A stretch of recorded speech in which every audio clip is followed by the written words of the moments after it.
Welcome to the stories of the many realms. Tonight's story is The Dragon's Bride.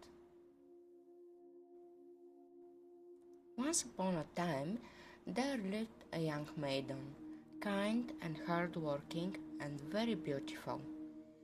The finest young man in the village asked for her hand in marriage. "I cannot, brave one," the maiden replied. "A fearsome dragon flies down from the mountain every night and circles our houses. He wishes to carry me away and make me his wife. What am I to do?" "Do not be afraid," said the young man. "When we are married, you will stay indoors, so the dragon cannot seize you. Time will pass and he will forget you." They held a wedding such as had never been seen, and a year later a fine little son was born to them. The woman cared for the child, cooked, cleaned, sewed, and never once stepped beyond the threshold. The man worked from morning till night, never straightening his back, and soon his labor was rewarded. The fields bore thick wheat, the sheep, dark fleeced lambs, and lively cows were born.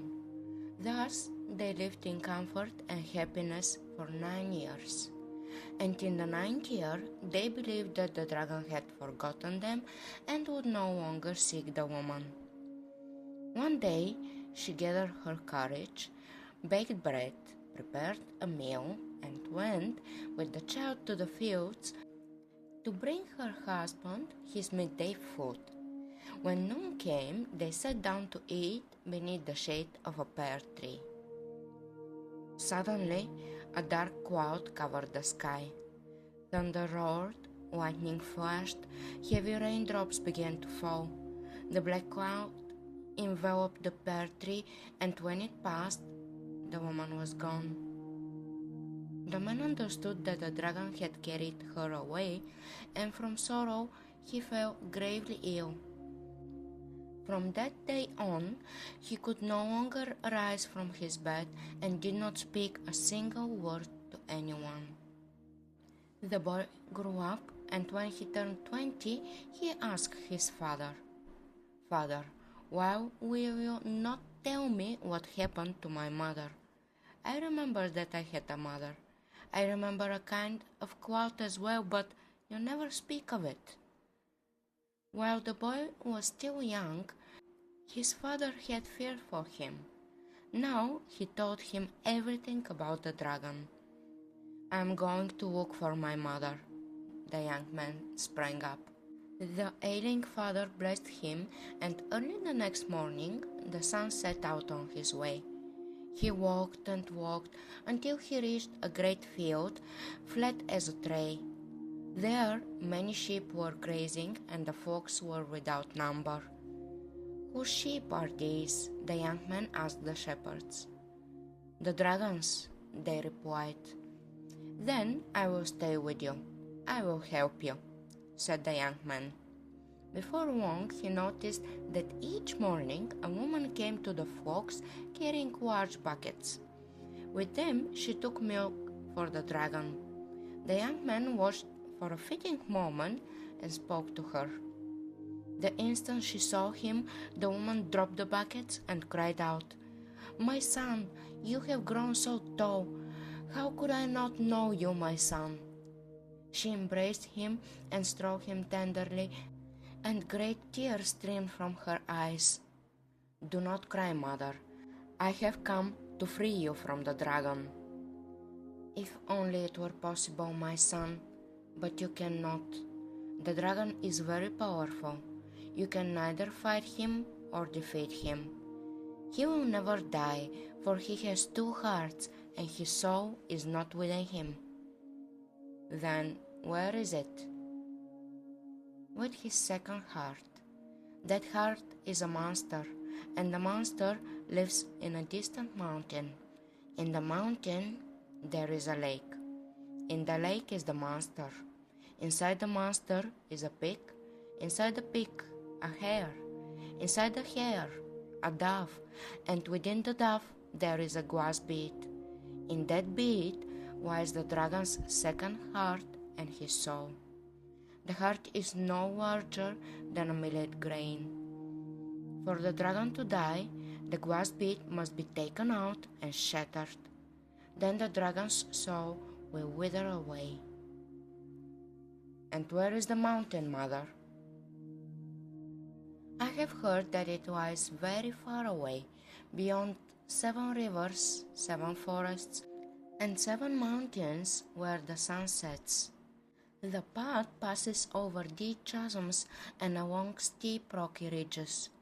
You can reach the monster only on your own feet. Do not be afraid, mother, said the young man. Wait for me. I will find the glass bead. And so he set out on his journey once more. He crossed 7 rivers, 7 forests, and 7 mountains. He wore through 7 pairs of shoes. On the 7th morning he glimpsed, and in the distance, a great city with many towers and many palaces. All at once, armed guards sprang out, surrounded the young man, and told him that they had been ordered to take him before the king. That very day, the king's daughter was turning 18. The fates had foretold that she would marry the first traveler who approached the city. That day, the young man was struck by the princess' beauty, but he asked that they not hasten the wedding, for he had a dangerous task to complete. He asked whether they had heard of the monster.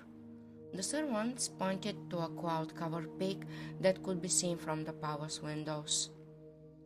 At dawn, the young man rose early, and without being noticed by anyone, set out swiftly toward the peak.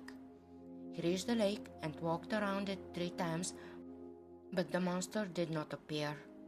On the 3rd round, he called out, "Where are you, ugly monster? Why do you hide, coward? Come out and let's fight and see which of us is stronger." The waters of the lake darkened, bristled, parted, and from them the monster rose. A terrible battle began. They fought until evening.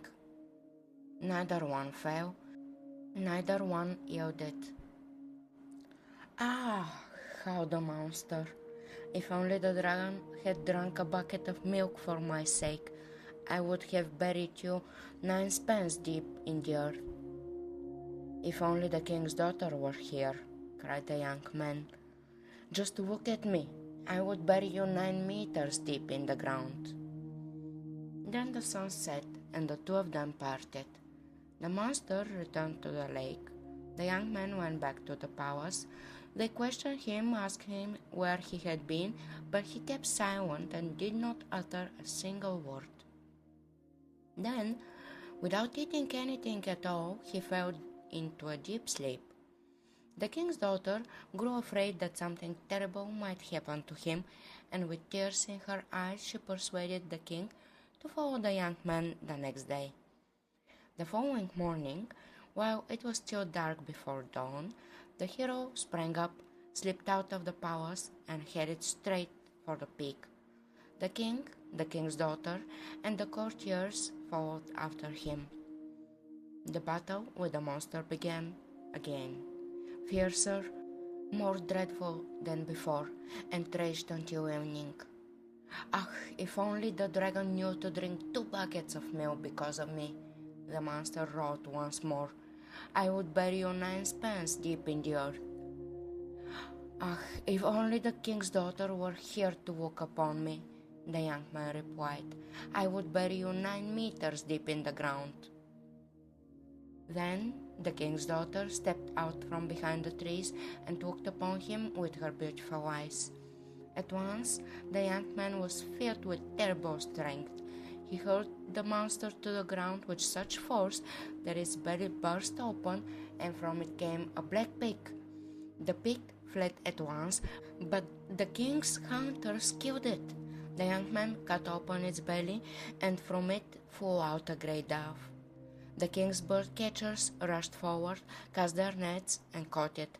In the dove's little body, they found the glass bead. Within it were the dragon's heart and soul. The young men took the bead, and all of them returned to the palace. On the following day, the king's daughter once again sent the hero on his way. He had to settle his accounts with the dragon. When the young man reached the dragon's palace, a deadly silence reigned around it. Not a single leaf on the trees stirred. In the last chamber of the palace, the dragon lay sick and could not move. The young man took out the glass bead. I beg you, pleaded the dragon. Give it to me, only to touch it, only to smell it. But the young man struck the bead hard against the marble floor. It shattered, the dragon's soul shriveled, and he died. The palace, with all its riches, the dragon's herds, forests, and fields, the young man left to his mother and father. He himself returned to the king's daughter, who awaited him eagerly, and the two of them lived happily until deep old age. There are many realms and many stories. You may return to them whenever you wish.